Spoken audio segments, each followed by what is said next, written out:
Yo, what up, everybody? It's your boy Ryan Inspires, aka the little engineer that could, and welcome back to the YouTube channel where I give practical advice to help engineer success in your life. You already know, if you haven't already, hit that subscribe button and stick with me through this video because it's a little bit of a story time this time around. It finally happened, y'all, and not like it didn't happen before, but this time I knew it was the time. Stick around to hear what I'm talking about. Let's go.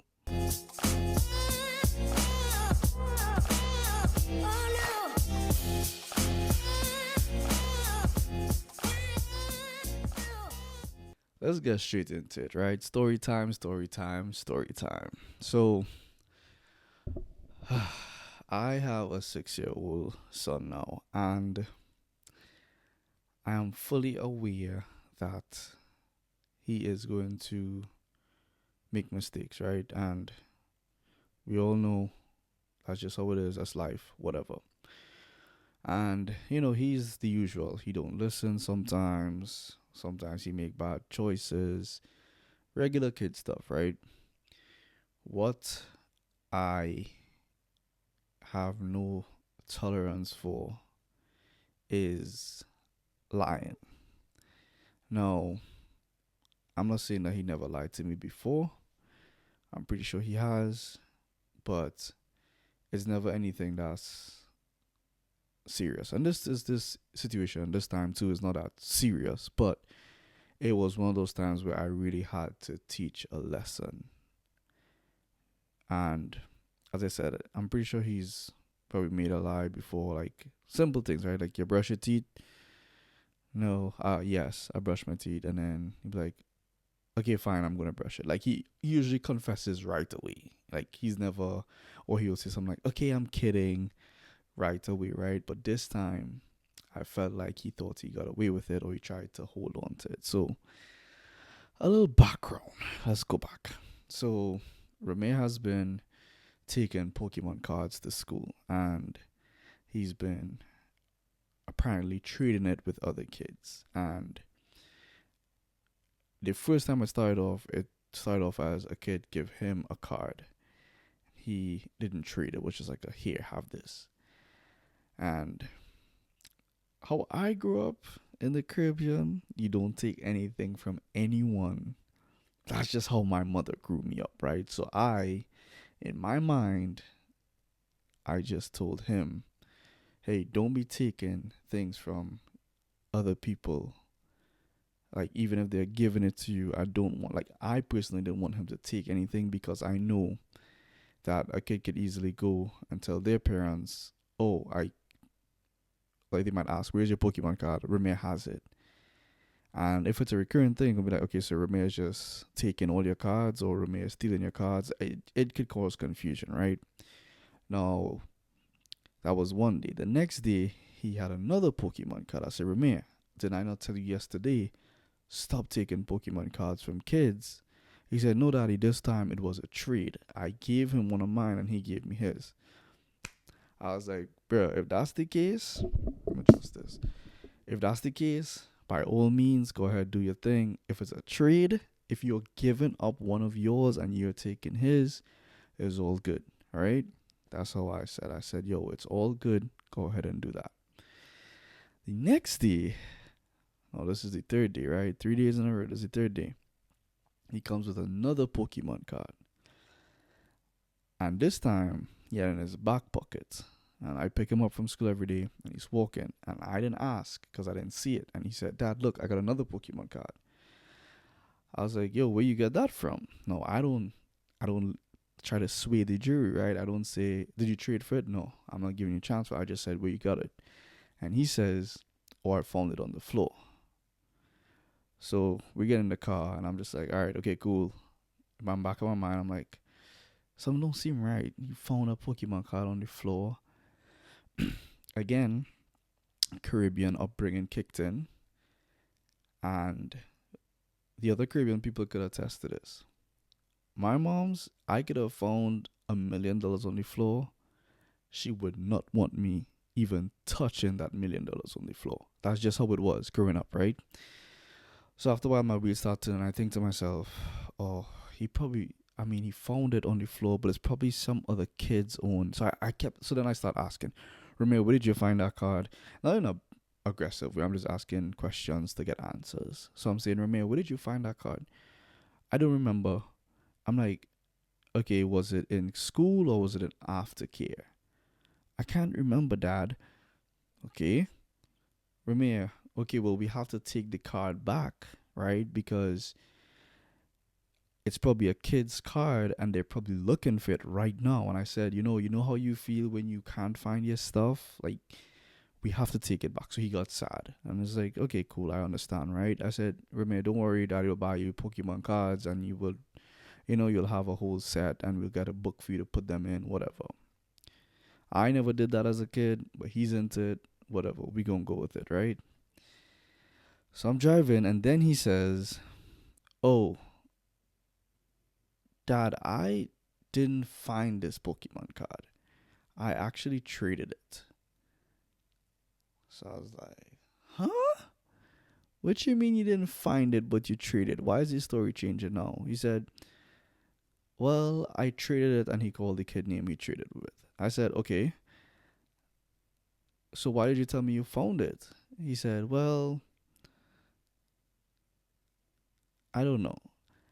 Now, the only reason he told me that he traded it is because we were on the verge of taking this card back to school and giving it to the teacher, because that was the, basically, you found it, it's a lost card, take it to the teacher and tell her, hey, somebody lost the card, right? So he's thinking in his head, oh, I'm about to lose this card. So he confesses, oh, I actually traded for it. No, I told him he can trade for these cards. Yo, by all means, if you're gonna trade, trade. So I guess he might have forgotten that I told him it's okay to trade. I told him don't just be taking cards without trading one back. So he thought he was gonna get in trouble for trading the card. So then he says, well, I said, Ramir, did you just lie to me?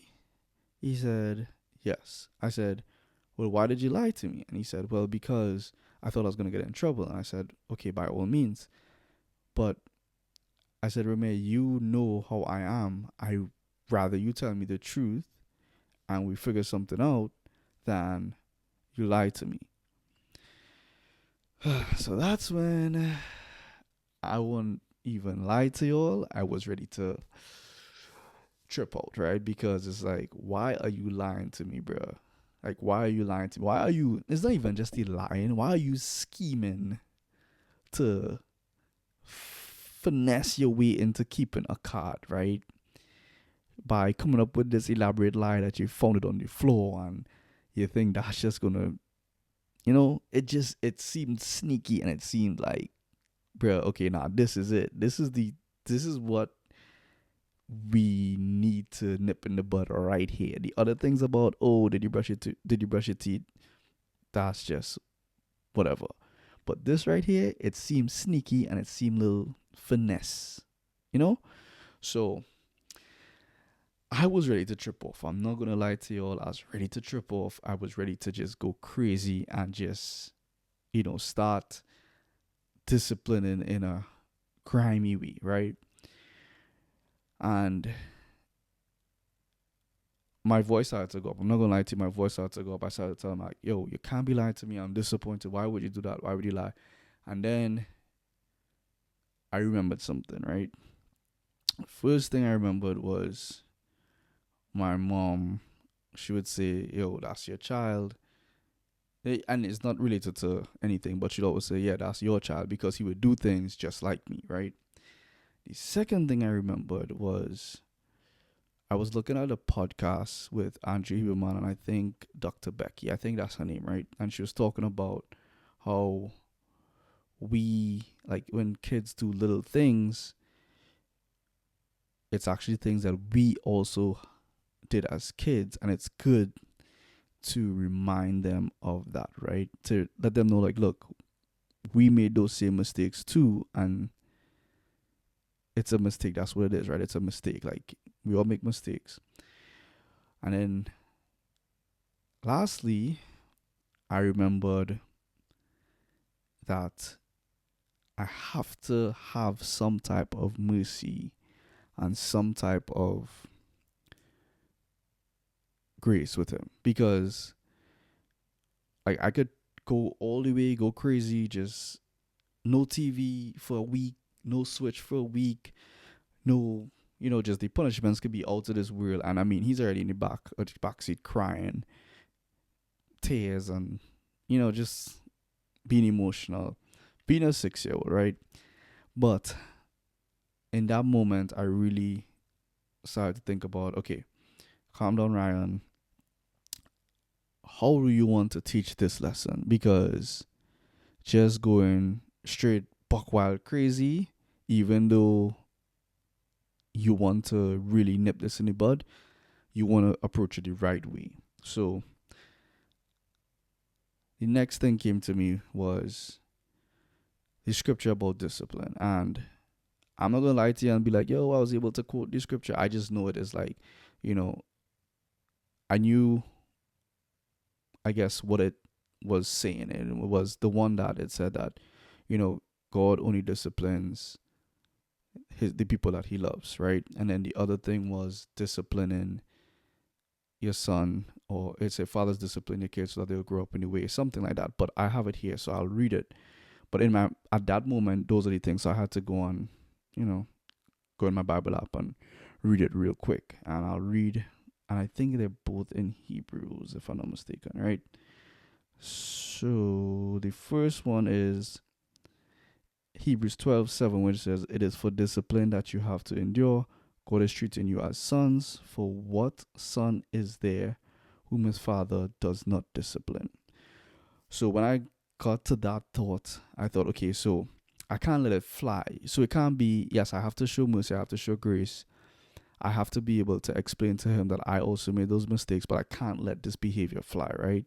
Because then I'll be doing him a disservice. The other one was Hebrews 12:11, and it says, "For the moment, all discipline seems painful rather than pleasant, but later it yields the peaceful fruit of righteousness to those who have been trained by it." So I read that verse, and then I also read um, this one in Ephesians 6:4, which says, "Fathers, do not provoke your children to anger, but bring them up in the discipline and instructions of the Lord." So these things came to my mind. Well, the thought of the scripture came to mind and then put me down the path of the Hebrews, and I had to actually go find the Ephesians 1. Again, I don't know the scriptures by heart, but I do know that it exists. I know how to go find it, right? So after thinking about this, I came up with a plan of attack. And this is what I'm going to share. This was the lesson learned, right? It's that discipline is really love. And if you could discipline from a place of love, I think you're able to get your point across better. So I let him know that, okay, Ramir, after I calm down, after I read my scriptures, I said, Ramir, look, you're going to get, there are going to be consequences for lying, because Daddy don't like you lying to him. I'd rather you tell me the truth, and we will figure out the next steps. If you are going to get punished, but I was telling you the punishment was probably going to be worse if you lie to me and I find out than if you come and tell me the truth. So lay the expectations, first part, right? I laid that expectations down. The second thing was I wanted to let him know what Dr. Becky was basically the conversation Dr. Becky was having with Andrew Huberman. I said, look, Ramir, I know you lied to me, and I want to share something with you. When Daddy was your age, and this is real talk, I mean, I'm pretty sure I did it at many different stages in my life. I once lied to my mommy too, and I got, in trouble for it as well. So I've made those mistakes. Daddy still makes mistakes, right? So I'm letting him know I could relate to what happened. I also have made that mistake before, right? And by then he's like, he's starting to come down off of the bowling he was doing before. And then I let him know, like, look, there are going to be consequences because Daddy has to discipline you so that you won't do this again, right? You have to have consequences to these actions because it's something that you should not be doing. So I let him know that there are going to be consequences. I did say, Daddy, do love you, but I have to have these consequences. Now, I had to show mercy and show grace in the discipline, meaning the consequences of his actions. That's where I showed the mercy and the grace. Instead of going buck wild crazy and talking about no television, you can't go your soccer game on Saturday, you can't like just being unjust with the punishment. The punishment was very simple, or the consequences were very simple. You can't take Pokemon cards to school for the next 2 days. It was not an indefinite punishment. It was something that I thought fit the bill, which was for the next 2 days, the Thursday to Friday, you can't take any Pokemon cards to school, which means you're about to lose out in your trade, whatever it is you'll be doing, that whole trading thing that you're doing. You're about to miss out on any cool trades that's about to happen Thursday and Friday. You're gonna miss out on it. Womp womp. But I thought that that was fitting. I thought it was merciful. I thought it was graceful. I thought it was fitting for the actions, right? Because I did not want him to think, well, I got away with it last time, so maybe I can again, or maybe I can try and be cleaner with the lie. That way he won't find out. You know what I mean? So I let him know, look, lastly, I let him know, Ramir, Daddy loves you. Please don't lie to Daddy. Tell me the truth, and we will figure something out. But if I find out that you're lying, then your consequences are going to be worse than telling the truth. So I thought that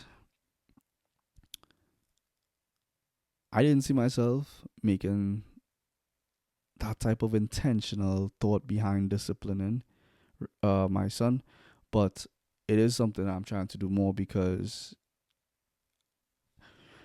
I mean, as kids, we kind of just, we're disciplined. We were either grounded or we were beat or we were, and it, you know, I'm trying to be a little bit more intentional and ensure that the message is being communicated correctly, ensure that I'm being graceful in my um, punishment. I'm not saying it will be that like that all the time because sometimes I might act out of emotion and I might send him to his room where I could have had a conversation or something like that. But this time, for some reason, I was very intentional, very deliberate, um, graceful, very open about what happened and why he is being punished for it. So that was his story. It turns out that um, I like that vibes, and that's probably what I'm gonna try to do more often when things do happen.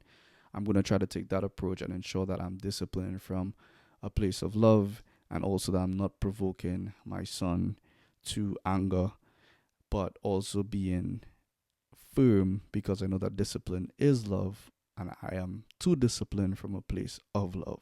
So that night, I won't lie to y'all, we went through the same routine, everything was fine.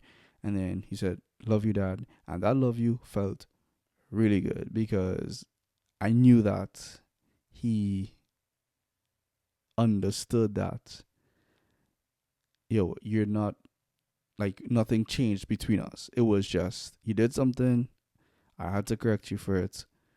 We move on. The love is still there.